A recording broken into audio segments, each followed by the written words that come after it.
Woo! There we go. Hey. Is the audio going? I hope so. I thought did you not end it? Oh no, It's we're going. going. Cool. Okay. Hello. Welcome. Welcome. It's been quite a long time actually. I know. I think it's been about a month. That's what happens with Christmas, isn't it? Yeah. So I guess very aptly, we've both been injured. Yeah. Which I think is a cool discussion. Yeah. Except I'm a bit jealous because you're back on your I'm feet. fine now. You're back in the hills. Yeah. We went for a hike, didn't we? And then we both became really injured for a long time. Well, not that long. Well, you're still. My foot did something to my foot. And then I was on crutches for a few weeks. Yeah. And you've been hobbling around for. I have. A few weeks. Yeah. It's getting. Yeah. What's because injury can bring, even if you're not like an athlete, or you know, if sport or movement isn't like your thing, being injured and in pain is still frustrating. And I found for me, like it meant I couldn't run, walk. You know, it was frustrating. And for like the first week, there was a period of feeling really frustrated, really annoyed. And then thinking, oh, no, I shouldn't be feeling annoyed. I should be feeling grateful for it. I should be finding all the reasons to be happy about it. I should be like, you know, something's trying to tell me something.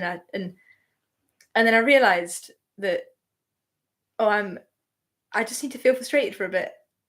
And the second I like stopped trying to feel grateful for it, I actually then felt grateful for it. Right. When I just allowed myself to be a bit annoyed, then that feeling went away, and then there was no feeling of being annoyed anymore. It was just this is what it is now. But I thought that was really interesting because, like, when I've had injuries in the past, it's normally just my life's just been ruined because I can't do the one thing that I have that keeps me happy. Yeah. So it's a different situation now, but it's when I had a stress fracture on my tibia maybe 2 years ago, and I remember happened, and straight away I sat down and I was like, right, I'm going to write 50 reasons that I'm grateful for it. Yeah. And like, definitely, you know, there's a purpose to doing that, but I think, don't know, it's just kind of about just letting yourself feel how you do. But then there's a big discernment between, okay, I feel annoyed and frustrated, let me allow that. But then it's such a fine line between then almost feeding that, you know, and then consciously being annoyed about it. So what's your experience with that? Exactly what you said. Yeah. Oh yeah. But it's not just in running. It's when I was involved in yoga, there was a guy, the Ashtanga yogis, you know, they really push themselves and they get a lot of injuries. And he was, to me, he said, it's when you fully embrace and accept the injury, that's when it starts to heal. It's almost like the mental, emotional healing has to take place before the physical. And just as you're saying, I tried really hard to accept, and to a point, it's so true, to accept something fully then means you can be grateful for it, then it can heal it. But if you're feeling frustrated, then there is this line between getting lost in the story and I can't do this and I'm worried about my progress towards this goal and when's it going to get better, when's it going to be over, and and just purely letting yourself feel frustrated to blow off a bit of steam. But I kind of liken it to a busy mind. Sometimes emotional storms blow through, and you can calm yourself and calm the storm before it really gets going. Like our active attention blows it up. So our active frustration and our annoyance getting lost in the story just keeps us more and more frustrated. But sometimes you just need to calm yourself while the storm blows through. And if you just get out of the way and allow it, then it's done real quick. But you're right, it's such a fine line. I remember my mum was dying, and that's exactly what it was, like a cliff edge between peace and ease. And it was totally present moment. And the minute I looked into the future, she's getting worse, she's getting sicker, the doctor said this, or looked into the past, comparing my idea of who she used to be to what Mm. she is now, that was a knife edge. That was like looking into a chasm of horror. And so I know what you mean. Yeah. But I think it's one of those interesting things. You just can't tell someone how to find that. Mm. You just have to experience it. you know? Yeah.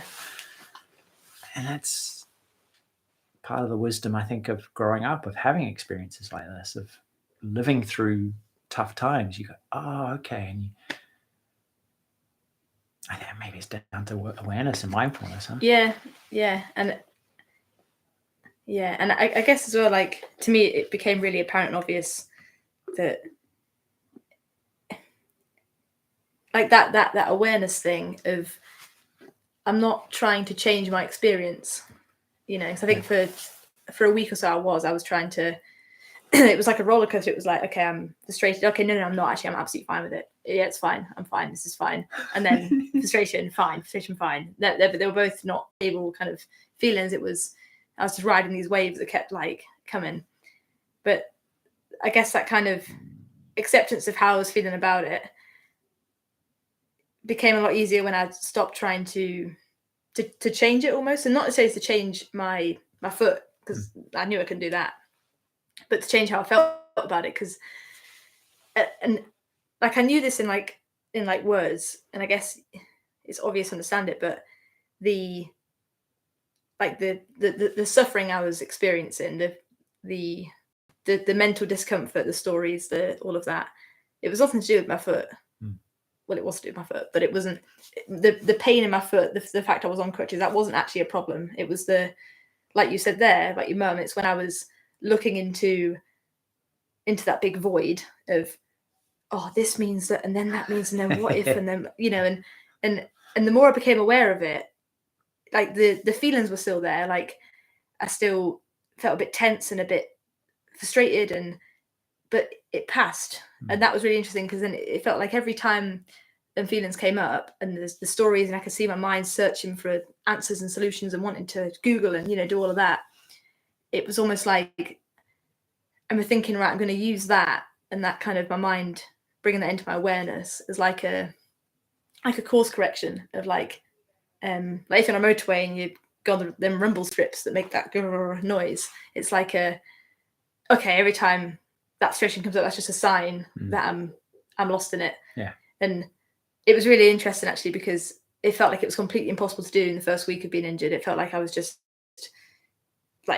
it was like all just right in my face. But it felt like, I guess the less I tried to control it, and I guess maybe the storm thing, the more I hunkered down and just let the storm do its thing, the less it seemed to grip me. Yeah. And my awareness of, I'm feeling a bit frustrated and upset and annoyed, and okay, that's because I'm staring down that hole again. You know, I'm not fully present here, watching it. Yeah. So that was, it was a good experience in a way, because you learn a lot. I remember you saying to me actually about your trees just being shaken. I think that's a really cool way to look at it, because all the rotten stuff will fall out. It's going to come into your awareness. Yeah. But it doesn't mean that you need to pick it up and just be like, whoa, what is this? And, you know, so. Yeah. There's an old Buddhist saying, there's something like, in life, pain is inevitable. Like the unwelcome, the unexpected, what you don't want will happen. But suffering is optional. And I really like that. But I think a lot of people live as if pain won't happen. And it's almost like they won't prepare for it, in a sense. And in fact, I saw a quote by one of the Stoics, Epictetus, saying, it's a bit like a boxer going into a boxing ring and expecting not to be hit. Do you know? Life will throw a few punches at us. It'll trip us up. It'll throw stuff at us. And the more you can kind of prepare, and that's why I'm a monk. That's why I love my mindfulness. Is the sublime moments, but the punches in the face, I wanted to move through them more gracefully. And I think we can practice this. Again, someone asked me, well, how do I get better at this? And I said, well, you just practice when the time is easy. So when the time is tough, you've got a lot of miles under your belt, and you may react, but nowhere near as much as you would have if you had no practice. If you have this in mind or an intention going, okay, I can't control this, I must accept it, then everything from injury to emotional setbacks to breakups of relationships to ending of careers to financial insecurities to the whole spectrum of being human is you just ride it so much easier. Again, I think it was John Kabat-Zinn who invented sort of mindfulness-based stress reduction, but he said you can't stop the storms and the waves of life, but you can learn how to surf. And you got to do it because it's going to happen. The surf is going to be up sometime. Yeah. But like you said, all of life is really, I see it as shaking our tree. And if there's anything rotten, anything we don't need, anything that isn't good for us, all we have to do is let it drop, let it fall out. And what's left is so much more vital, so much more alive, so much more, resilient. So, yeah, it's a good thing. Yeah, and I think the other funny thing is that, like, that life's gonna life you, the pain is inevitable, all that kind of thing. Like that's cool to understand until it happens. Yeah. And then your mind's like, no, but not this type. But I think there's always something in it that you can, that it's that you can take from it, and I think it definitely highlighted to me the importance of kind of prioritizing meditation and the inner journey, because maybe 2 weeks prior to being injured, so was still consistent with ascending, nothing had changed with that, but I just started to get really, really, really excited about running. Like I think because it was Christmas, I had some time off work. I read so many books. I watched so many documentaries. I started prepping all my 100-mile training plan. I spoke to Damien Hall. Everything was, and I was just like so excited. I bought all these Wainwright books, and I was like, and that happened, and it was kind of almost like what it felt like was somebody was saying, stop getting so attached to being so excited. And because it was like, it was a bit of an exhausting excitement. It was tendering into too much. And but it was just almost like a nice reminder of, like, that does excite me, but just put the brakes on a bit, because I don't know, but I guess I remember thinking over kind of the end of the year, like, this ascension thing is quite boring. Meditation is really quite boring, and that was a phase that probably lasted about 3 weeks. Every time I sat down to ascend, my brain was like, this is so boring, and because I had this kind of comparison of what else I could be doing, which was running in the mountains and all of this stuff, but it just kind of highlighted that my foundation of life, of enjoying them things, is purely down to my ability to be present, and although I knew that, I think it just took a bit of kind of drifting off course a bit, because then initially of being injured and all that, it felt more painful than I think it could have felt, because I guess it felt like I'd lost a little bit of that anchor in the, got a bit too lost in the stories, and so that was it was a nice reminder and lesson that and just kind of, it's really obvious, because if you, it's obvious, but we don't do it. Like, if our experience of life is dependent upon our internal state, and our internal state is dependent upon how we treat ourselves, which is self-care, meditation, whatever that looks like. But it's really easy to get lost in the things outside of ourselves, which feel like they give us so much, but they can always be taken away from you. Yeah. But sometimes you're like, yeah, they could be taken away, but they're not being taken away. So I just keep following them, Yeah. and then they get taken away, and you're like, oh, yeah. So it was good. Yeah, Good rumble strip. very good rumble strip. Well, for me, I just before, maybe just after going on that climb where I was a bit sore, I woke up the next day and I was fine. Yeah. And so I went out for a run. And that's really when I really heard it, I think. Yeah. But I remember running going, I've missed this so much. I really love, that kind of passion and like, I love this. But what I saw was that something wasn't being taken away from me, because eventually when I went to the expert, I went to see Physio Louise, and she found several muscles in my calf that were weak, and she's like, you got to work on those. And it was almost like someone was putting the brakes on early so I could fix something, so I could go further later. Now, maybe I'm just making a total silver lining out of all of this. No, I like that. That's cool. But it was, okay, here's a little bit of damage just to show, hey, A, go see the expert. B, here's something you can work on that will allow you to run for longer. And that's the way I saw it. No, I like that. That's really cool. Yeah. And it makes complete sense, Maybe. But we just kind of see this one snapshot in time, go, oh man, all my plans and all my hopes are just shattered.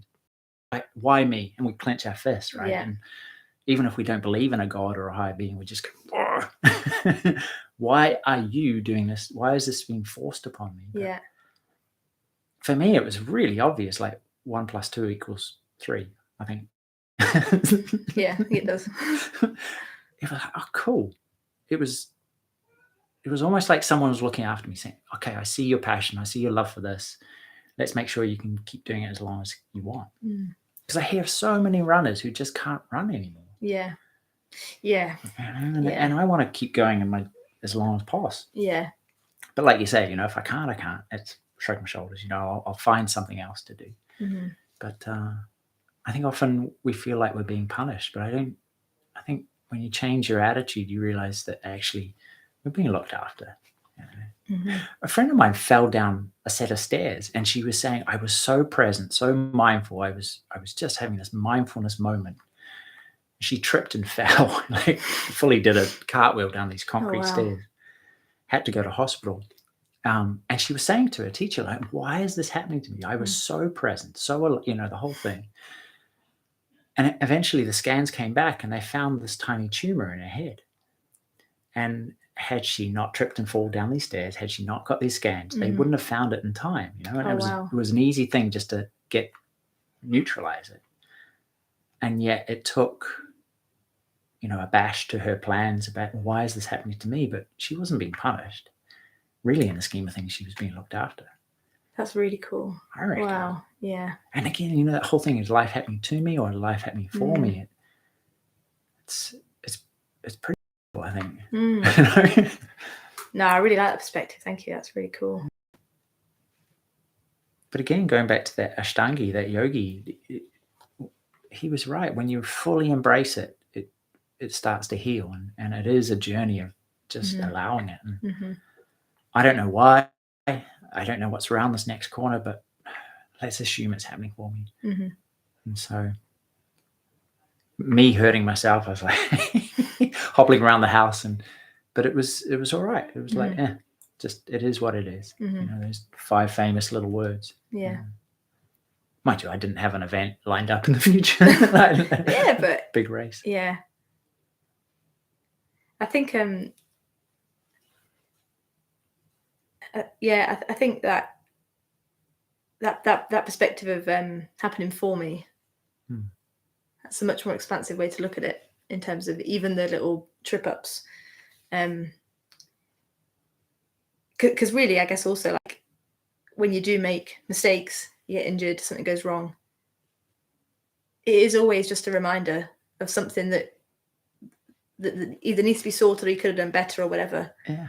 And I think also what I found is, like, because I've read that in so many books for so many years, and I've tried to kind of be really forceful with my feelings and think I should feel a certain way, or think I should think a certain way, and should be grateful for it. Should see the positive, what it's given me, all of this. But I found I'm only actually able to do that when I've learned to be present. Yeah. You know, like it was kind of, it's not been too much use when I've kind of sat and thought about it and written it down and kind of tried to convince my mind that I feel a certain way or that I'm okay with something, or because then that can also just go the other way. Oh yeah. Whereas to be fully present, it's kind of devoid of both of them two things. Yeah. And again, that's, I think, like you were saying, that's to me why it's being shown to me more and more and more every single day, the importance of it. And in the little moments where my mind goes, yeah, but this isn't that important. You know, I've got more important things to be doing. Yeah. It's just always no, you know, because literally everything stems from that place. Yeah. And it's so important. But I think, again, you know, you can be told that, you can hear it and you can read it. But I think only until you experience the pain of not doing that do you realize that, oh, okay, actually, this is quite important if I want to be relatively happy and at peace, you know. Yeah. You have to live it. Yeah. It's a bit. This morning I was taking my wee boy to school on a scooter, and he just, it was freezing cold. He decided to take his gloves off, as he does, and then he goes, "My hands are cold." So we're trying to get them on, and wet, cold hands, you know, trying to put them in tiny gloves. They're horrendous. And I was starting to get more and more frustrated, just going, you know, trying to jam these things on. I'm going, hang on, this just doesn't work. Mm-hmm. It doesn't work to get angry and frustrated, because it just means everything falls apart. Everything slows down. And I actually was thinking of you, because I remember in a blog or something you were writing about losing your head torch, or, you know, just having this moment of panic and frustration and like, and how, and I've had those moments before, and you know, and it just doesn't, it means life gets stickier, not, you know, you can't just push your way through with frustration. So that, I don't know, it was just really interesting to see again, like, I can get lost in the story of how we're late and how blah, blah, blah, blah, or I can just go, here we are, it's going to take some time. And but time's a funny thing, isn't it? I mean, you're spinning around in circles thinking it's been half an hour trying to get this glove on, but it's been 30 seconds. You slow down and I don't know. Well, no, but how I've been watching a lot of Alan Watts. Oh, Alan Watts's talks lately, and I can't remember the exact words, so I won't try and quote him. But he says something along the lines of like, we're all just frantically running about in this chaos, trying to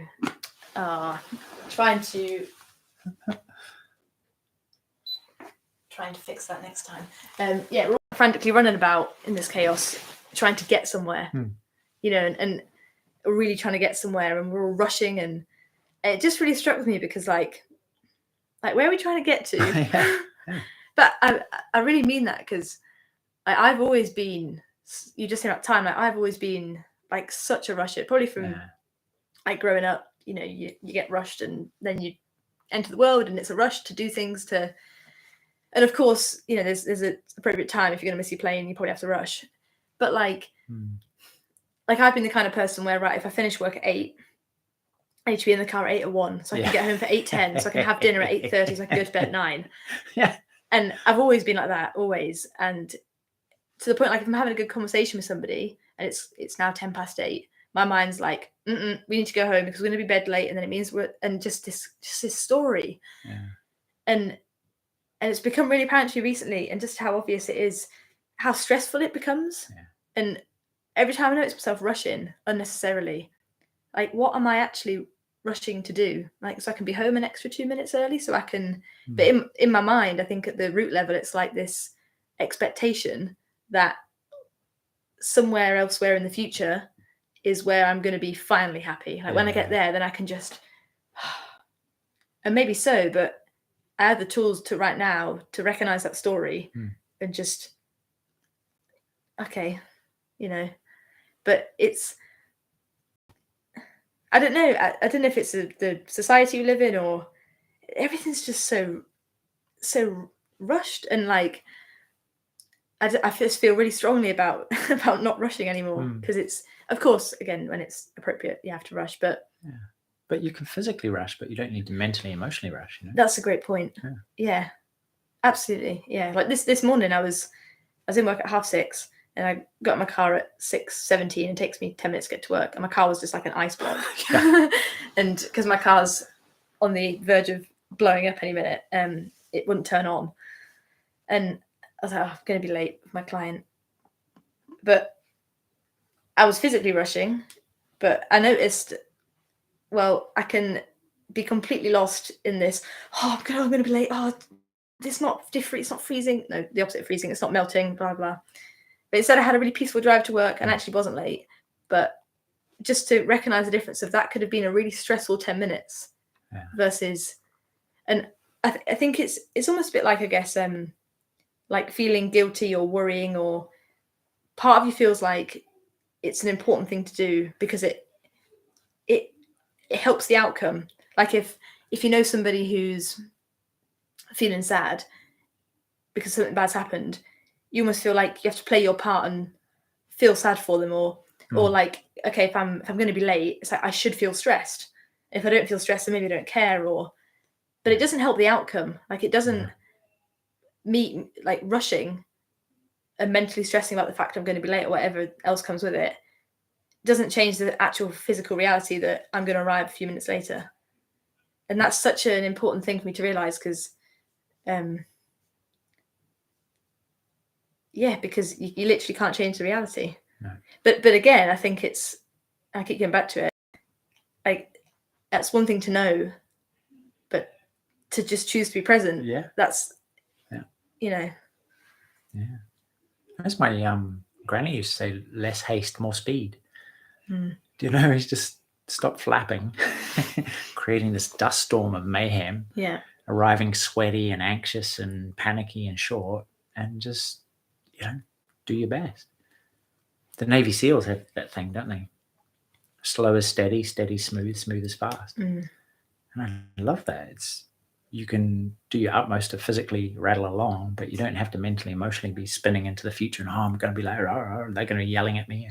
And I mean, having kids, trying to get them to school on time. It's just like mental note after mental note. You just start 5 minutes early, start 10 minutes early. But yelling at them, pushing them out the door, it just doesn't work. They're getting big enough to dig their heels in and go, no. So it's, it's fascinating. And like Ellen is true. Where are we going to? Of course we're going. We've got places to do. We don't want to let people down. But patience is a big part of that. Achieving stuff life has to evolve. It's a journey, and you can appreciate the good things of it, just like it's happening for you. And hasty, all you see is what's wrong and what's holding you back and the obstacles and why aren't I there yet? All those things. Yeah. And I think the and I guess it comes back to like having, exciting plans or things in the future that you're looking forward to, and maybe the less kind of comparative to the less soul-filling parts of the day, perhaps like washing the dishes or commuting or waiting or whatever it is. I think a big thing I'm realizing is that them moments don't need to be like, or even at work or something that, especially if there's something in the future that's nearby that's exciting, or them kind of idle moments or them moments that perhaps aren't quite as exciting, they're not any less. And that doesn't take away from the exciting stuff that's in the future. But it's almost like this freedom of, I don't need to be anywhere. And not like a literal sense, not that, because like you said, we have places to be, things to do, but from a sense of, in order for me to feel content and not stressed, I don't need to be anywhere. And that's really nice, because it's stressful to need to be somewhere to feel a certain way, or for things to happen for you to feel a certain way. So I think there's again, more, I'm just realizing more and more, there is complete freedom in being present. complete freedom. Yeah. And like, I'm sure we've talked about this before, but you're climbing up a mountain. If you keep looking at the top, it's horrible. I want to be there, but you got to just step by footstep. I'm sure it's the same with an ultra. You know, you kind of Absolutely. I want to be at the end. Yeah. Like we in the car. You were some guy who was almost like ticking off, just finishing. Yeah. Rather than you was just cruising along, enjoying the scenery and the people and the whole thing for the event of what it is. Yeah. Yeah. I would be the same, just jumping from event to event to event. And it was great when it was going well, but it was horrible when my expectations of that event weren't met. It was a nightmare. That I was going to ask you actually. I watched last night a video of is it Alex or Andrew Huberman? Oh yeah, or Huberman. And it was a video of him describing the new research that's come out about dopamine, and I'm sure you've watched it, but it's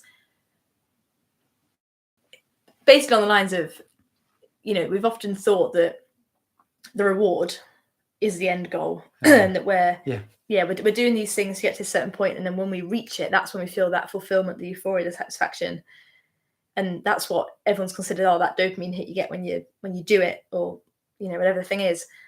But haven't they shown now that dopamine's not responsible for that? Dopamine's actually responsible for like the process and the craving and the.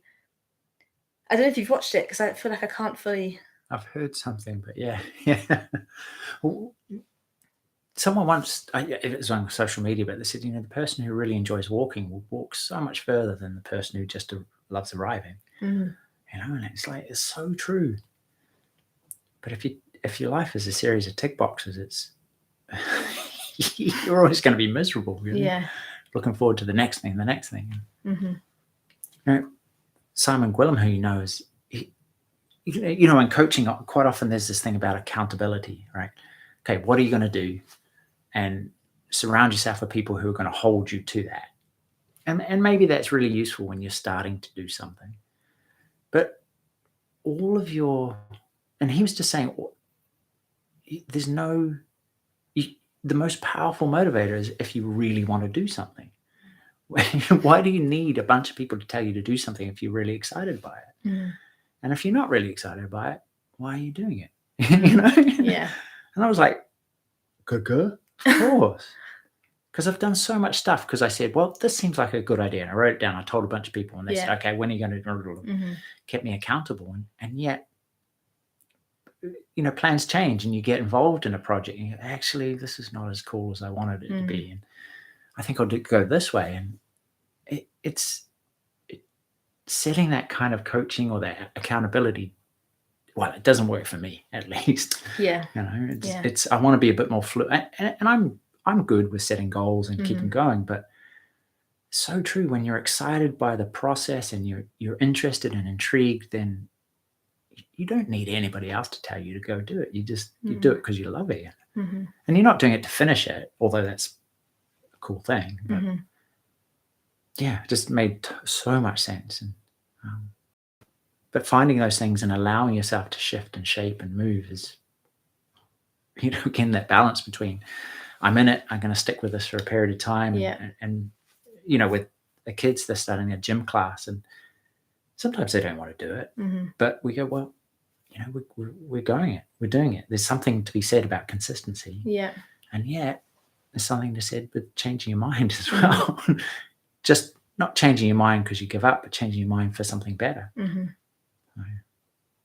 I don't know. I went on that little rampage. Oh no, I think that's a good one because I think that difference is also really hard to find between, because accountability I've found doesn't work for me in that typical sense, in the sense of like I joined this accountability group a few months ago with the ladies I met from working with Paul, and it works for all them. It's fantastic, but for me it was you kind of like declare in the morning these things I'm going to do today, and then in the evening you check in.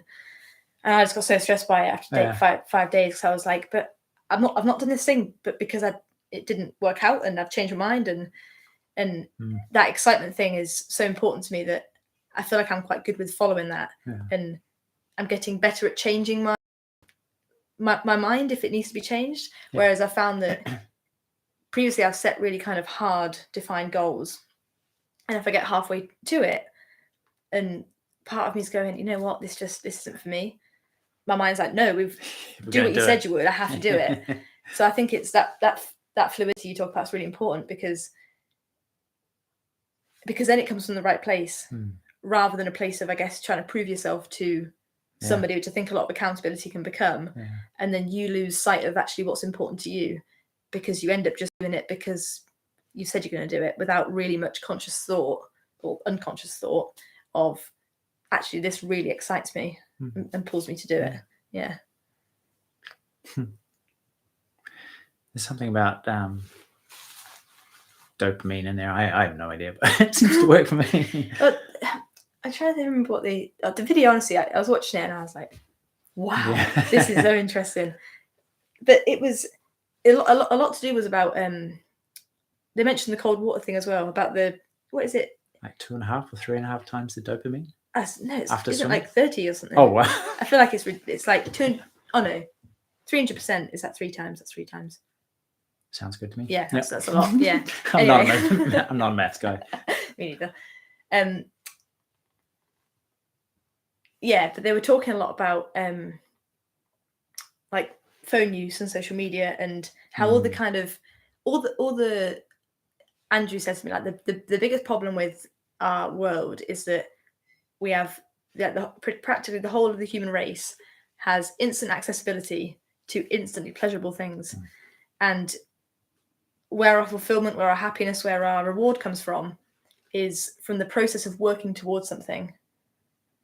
Not really the getting it, but the mere act of working, and then like an arduous effort, and then you get to the thing and you go, wow, and there's a long lasting kind of hit, and then you're excited to keep making them steps.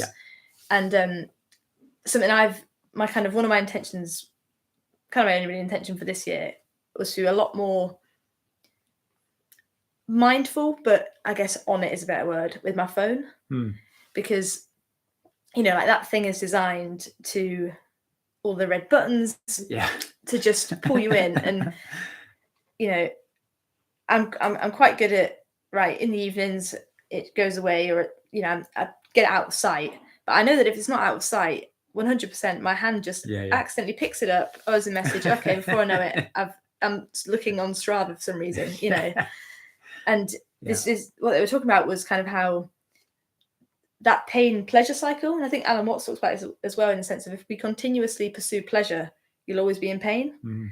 And I'm just noticing a lot myself with my phone and with eating, and how, like, I've had quite a habitual eating pattern for like the last 5 years of, in the evenings after dinner, I'll always have something sweet. And even if I'm not hungry, I'll have something sweet. And maybe the last 3 months, I'm just becoming really aware of it, of like, I'm actually stuffed right now. And I can feel my body just walking to the kitchen. I'm like, why am I eating? And probably the last month, I feel it. And I'm like, right, I'm just going to sit with this for 5 minutes. And after 5 minutes, I'm like, yeah, I don't actually want to eat. And it's like, it's so enlightening. So I'm like, and same with my phone, and I put my phone on grayscale for the last week, and it's completely taken away the urge to go on it, because it's just black and white. It's like living in the 1940s, but yeah, just, I guess, kind of coming back to make it full circle.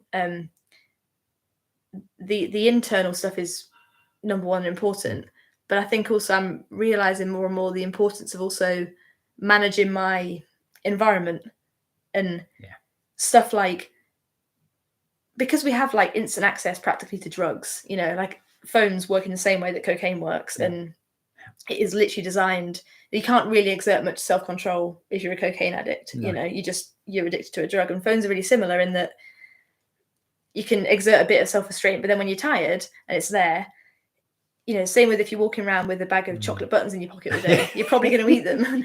So I think just the importance to me of, I'm realizing, of setting up that so that it doesn't impede on my what's important to me. But it almost feels like there's two versions of me. There's a version which is my higher self, or my, whatever you want to call it, and it's, I know what's important. I don't get lost in the urgent stuff. I prioritize and I'm present. And then there's the other side of me, which is I want chocolate. I want to go on my phone and look at this message. And I don't want to go out because it's cold. And I feel like it's a continuous kind of, not necessarily shift, but I feel like I'm noticing more and more when I'm in this stage of kind of chocolate, phone. I want to be nice and warm. And just to, I think just to notice when that's happening. Yeah. I don't know what my point is, but. No, I'm with you. And that's why I love routines and rituals and like why I especially used to live my life by the clock, because there wasn't much room to do anything. It was like, no, 5 o'clock, time to get up, go swimming. No, time to eat breakfast. No, time to go to school. You know, it was like, and it sounds really harsh, but it was such an easier life because I knew what it was truly important. And that was swimming and recovery and eating and you know, going to school. Yeah. But like you, like I think you were saying a few minutes ago, I got stuck in that. There's no room to move. Like I love rituals and I love habits and I love setting this is what I do 95% of the time, unless, you know, say what you said you do. You know? No, do what you said you do, something. But that flexibility is working, you know, I just want to sit and do nothing. But knowing that sitting on my phone is not as good as going for a cold water swim in terms of my whole being, or in terms of having a chat with my wife, or finding something that really excites me on a documentary or something, a new route. You know, that is really cool as opposed to mindlessly consuming, creating something. But you know, you talk about pleasure, pain, and all my studies around flow, that sort of optimal physical, mental state. There's always a struggle phase beforehand. You got to sit through that discomfort of, oh, this is not quite, I'm not getting it. I don't know. I want to just slip off and do anything else but be here and work on this thing. But there's a sort of a pressure building or a momentum that creates, you slip into the state of flow afterwards. Boosh. But it always is, there's a struggle beforehand. And if you can't sit with struggle or not having the thing that you want or not mindless pleasure, then you never enter these states of flow where the creation is spectacular. And I'm thinking about creative things like writing, but also physical running.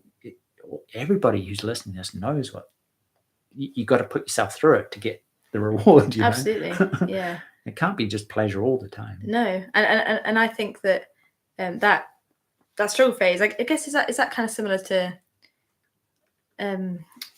like Stephen Pressfield talks about resistance.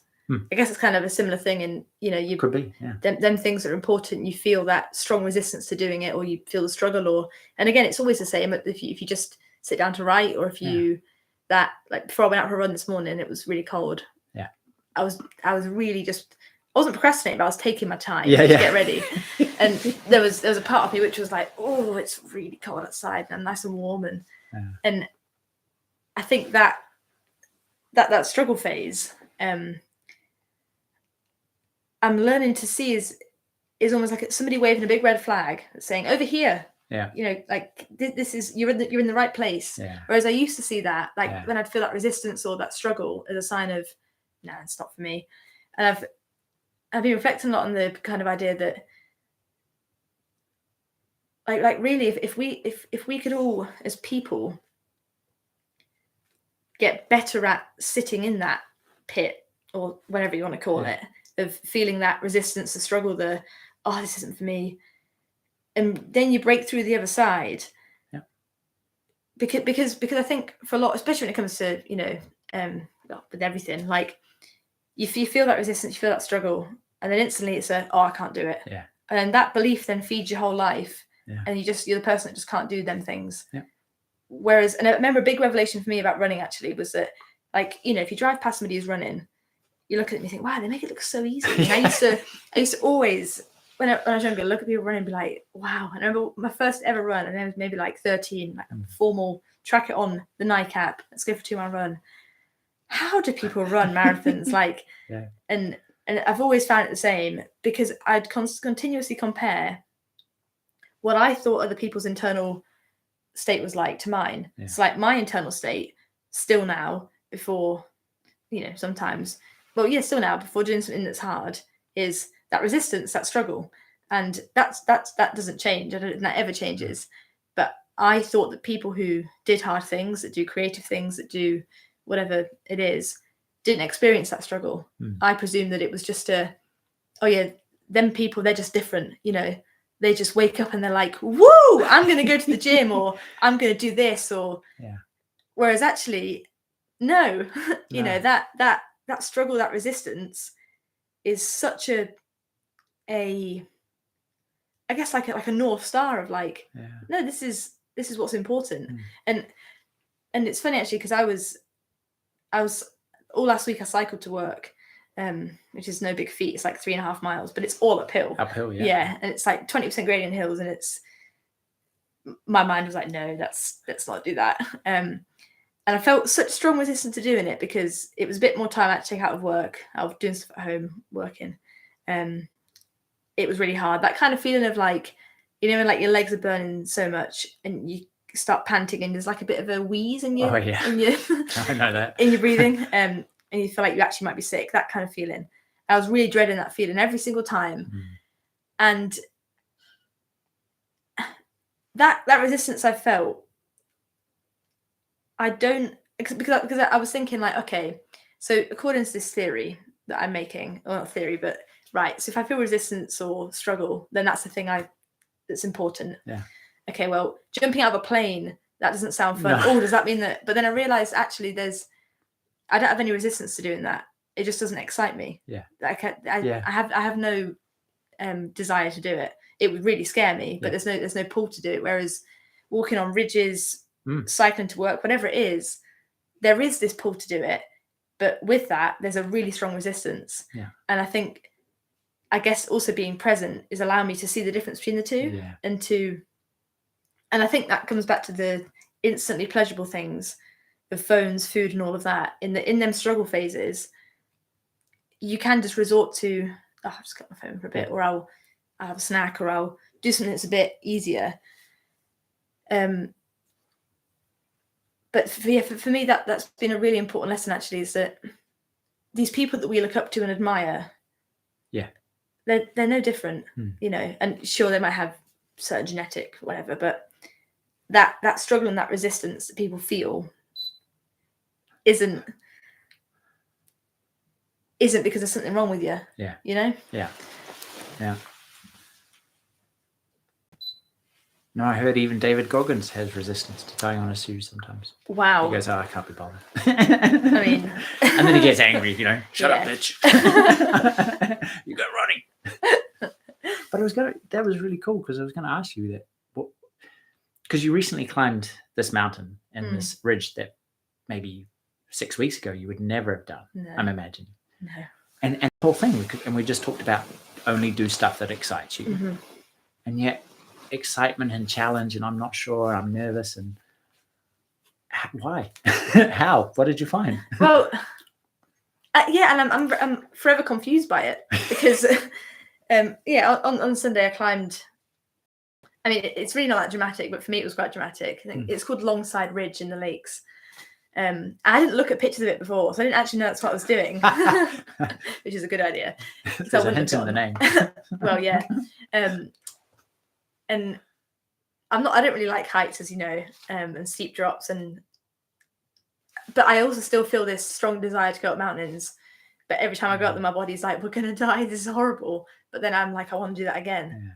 And there's and that's that, the pull to do that. I don't understand it. It's really confusing, but it fills me up in a way that I can't describe.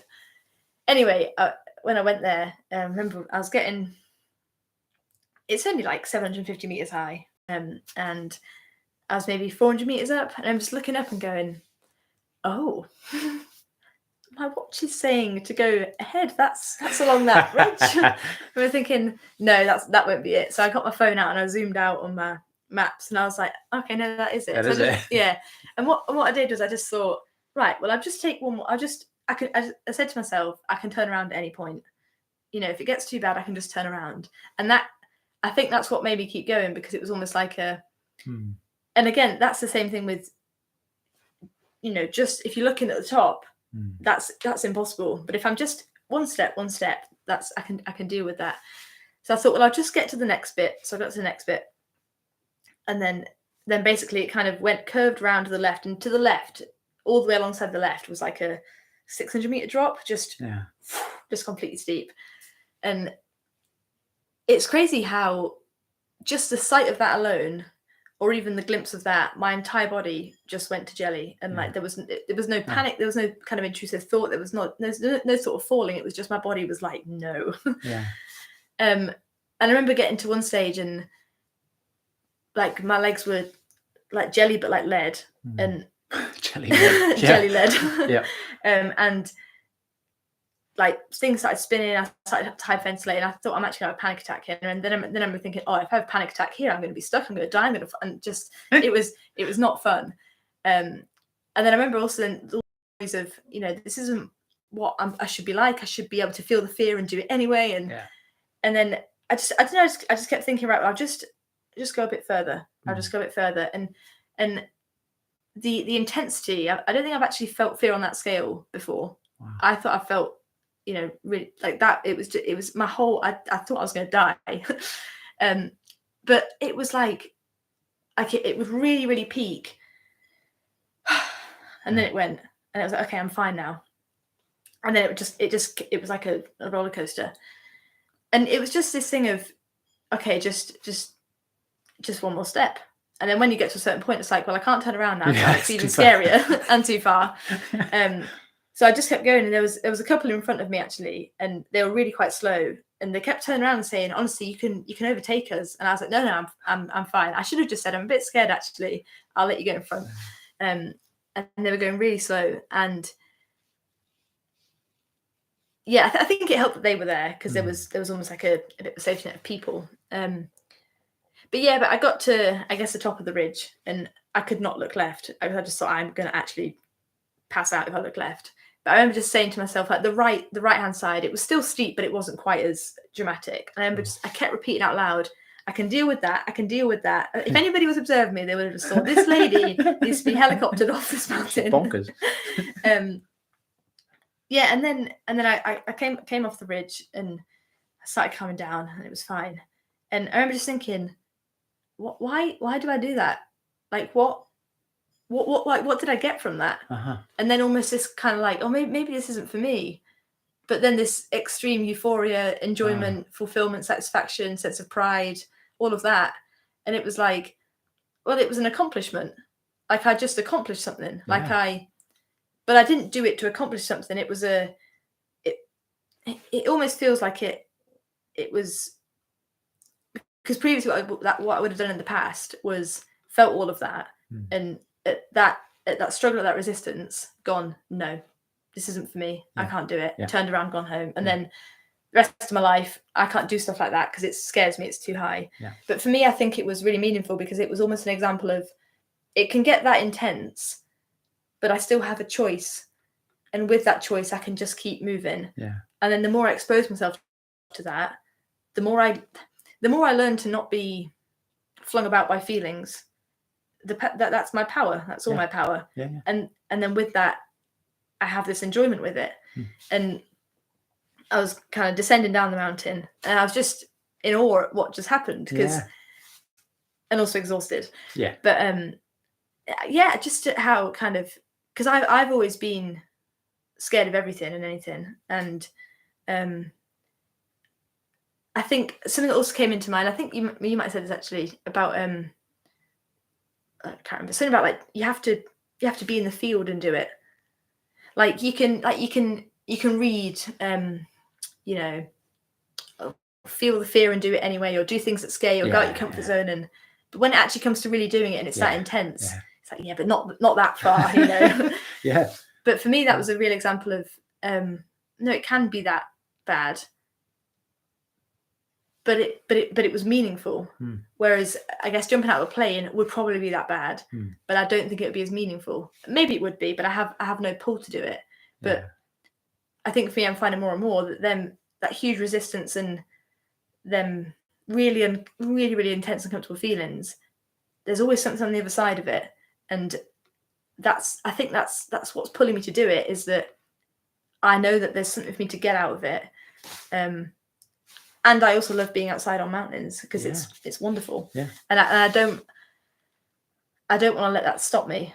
I don't want, because fear stopped me forever from doing anything and everything. And I just refused to let that be a block. But I think in the moment, what was important to help me was the turnaround thing for sure. But I kind of started off with quite an aggressive approach internally. I was like, no, I'm going to get to the end.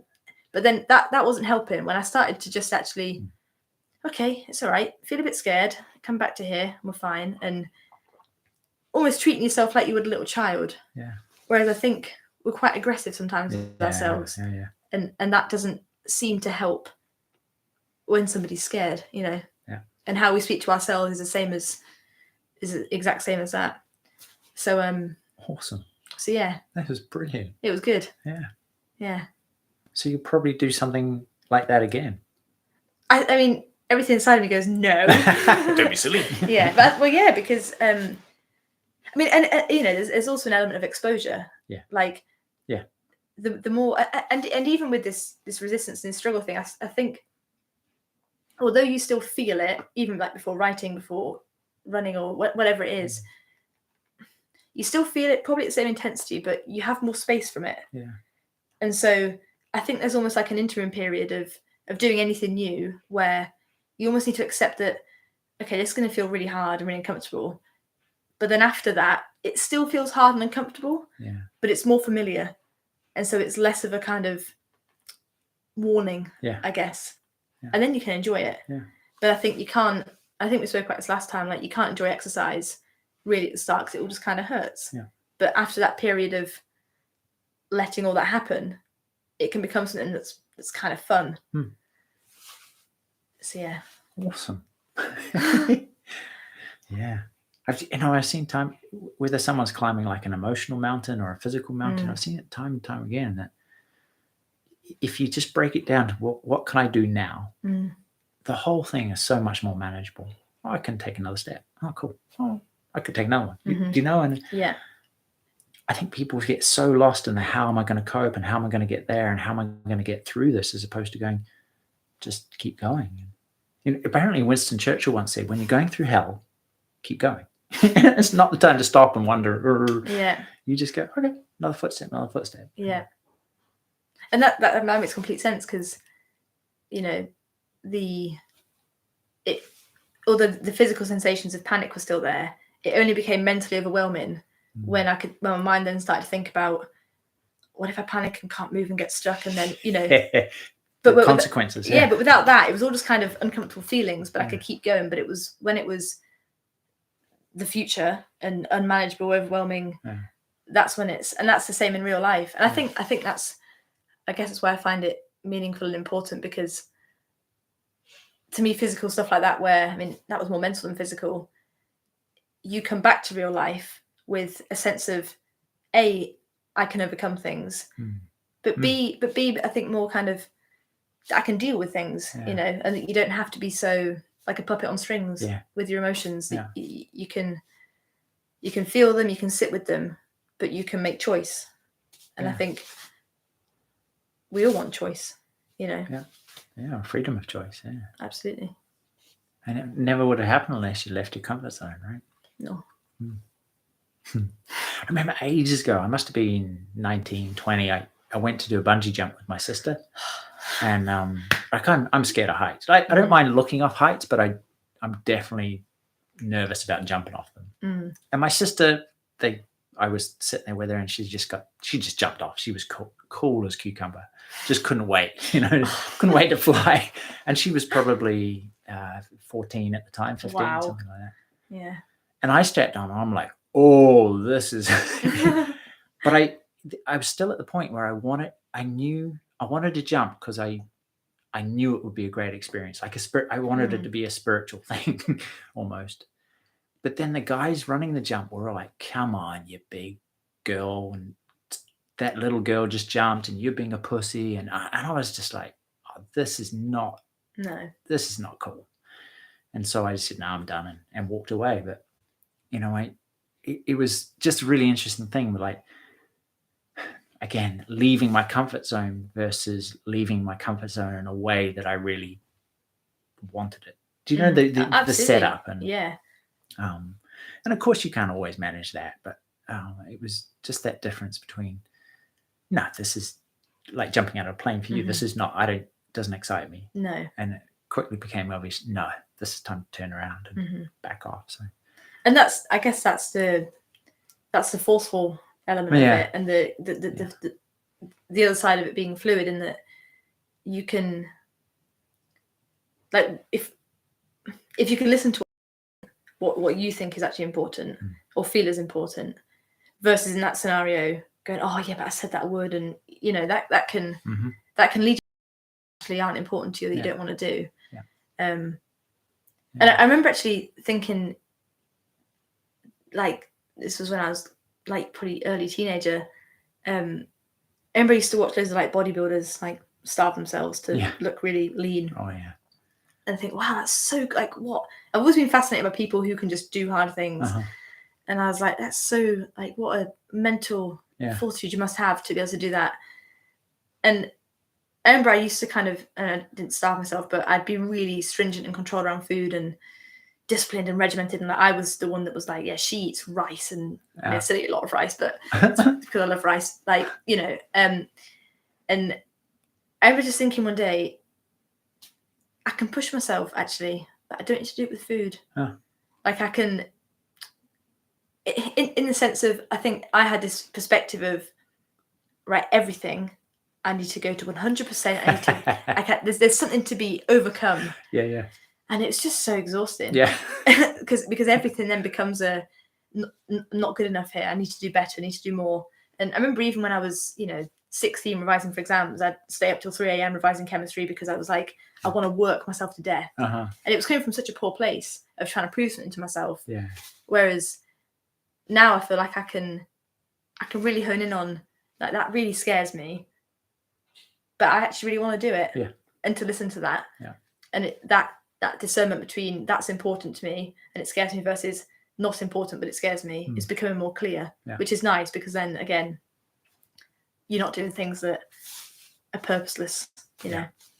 But it's like you're doing this ultra marathon, 100 miles in June. 106. 100. Extra 10k, which I didn't know about.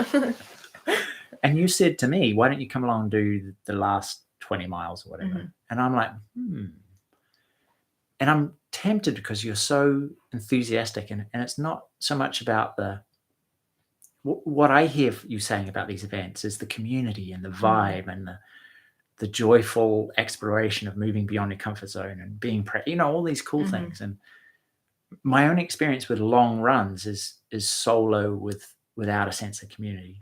And I think that might make the world of difference. And I think when I get into them, I think I'll find something similar, and so that's why I'm very tempted about this. Helping you with the marathon at the end, and the fact that you'll be running real slow, so I can, it's a good excuse. I can just crawling. So there's no pressure in terms of time or anything. It's just, hey, let's go on this little journey, see a bit of Scotland, hang out with you and whoever else is there. But just something about creating a multi-dimensional, not only a physical challenge, not a trial by fire, but just hey, this is all the elements that I love in my life. Let's bring them in, and it's going to be hard, but it'll be fun too. It'll be rewarding. And I think that's a really important point about making it multidimensional, in that I think for them things that you do find important, they always are. It's always more than just, like that guy I was telling you about that I heard on an interview was saying that, as you wait 10 years to get to the end of this race, and I'm sure that, there was more to it, but from the way he was describing it, he was so, excited to say, oh, I ran this to people. But there was, however long it was, 200 miles in the way of the start and the finish that there is to actually have an experience there. And I think that to me is what is becoming increasingly exciting and elusive, is that experience of like you said, of right, okay, the community, the challenge, that like bringing all of that together. And for me, that's why I love ultra running, because it's all of that together. Because I think it's you learn so much about yourself, and you learn how to look after yourself, how to listen to yourself, how to not listen to yourself, and it's I think it's there's definitely something to be said for doing stuff like that. And yeah, and you have to go beyond what feels comfortable, but that doesn't mean you have to do things that you don't want to do, but it kind of does, I don't think there's ever a concrete answer to that other than what feels right.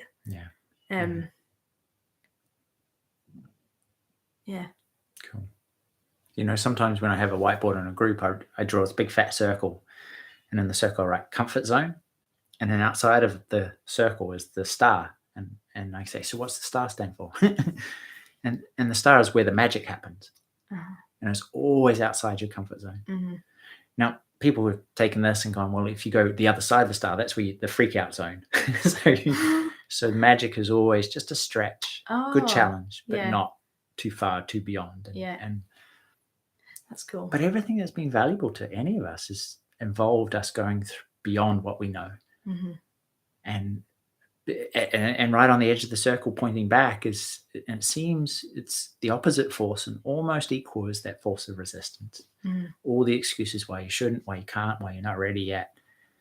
And there's something about the magic of transforming resistance into action, that consistent action, that means magic happens. So I love that. And I think a lot of people can relate to that, both in terms of physical endeavors and or just sitting down for 10 minutes and sitting with their own minds without a mobile phone to entertain them. Having a difficult having a difficult conversation with someone. I've got to talk to someone about this. Making a new decision about their career or life path, or all of these things. It involves going beyond, and I can't recommend it much. And if you can have people, unlike I did at the top of that bungee jump, saying it's okay, you can do it. Just take one step. Take the next step. It makes a world of difference. Yeah. And that's what I try and remember every single morning when I get my kids out the door. Is having the yelling, frustrated part of me give way to that. It's okay. We're going to do this. We've got to go to school, but let's do it. Let's go on. And it's important, I think. So that'll do, Donkey. It'll do it. I think. Beautiful. Thank you. That was fun. That was great. Time flew. It always flies. Always flies a lot. Next time I want to hear what Damien Hall said to you. What did he say to me? I think I just asked him loads of questions. Yeah. But he's going to coach me. Cool. When I'm back from Spain. Cool. Which is cool. Very cool. So. And we'll hear all about your 2-week meditation retreat. Yeah. In the mountains of Spain. Yeah. The running there is, I imagine, it'll be spectacular. Oh, I can't. I'm so glad I'm able to run now because I was yeah. It's going to be 12 degrees and sometimes 18 degrees. Oh, perfect. So it's cold but warm. Yeah. Cold but warm. Perfect. And one thing I do feel a lot of resistance about is getting on an airplane. Yeah. Which is just fun. Yeah. Wow. And I remember actually you said about did your friend say something about the old lady in the attic? Yeah. Yeah. That she's kicking off again. Yeah. Of that resistance thing and the struggle phase we talk about. I feel like that's becoming a theme for me of just there it is again. Here we go. Yeah. Like here we go again. Let's go right into it. Yeah. Rather than a let's just go the other way. Yeah. So as soon as you said that, I remember kayaking on the Swale just here. It was in flood, and I was having just the best time of my life. And this guy with his dog, this older guy, came and he was just yelling, like shaking his fist, yelling at me.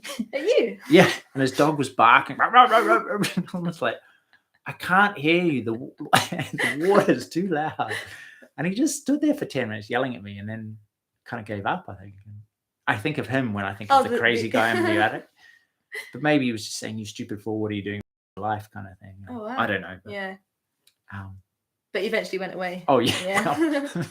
Yeah, because he ran out of energy. But yeah, we all have one in our skulls. Eh? You can deny it, or you can just say, "Oh, I see you." Cool. Should we press stop? Let's press stop. Awesome. Thanks for joining us. Thank you.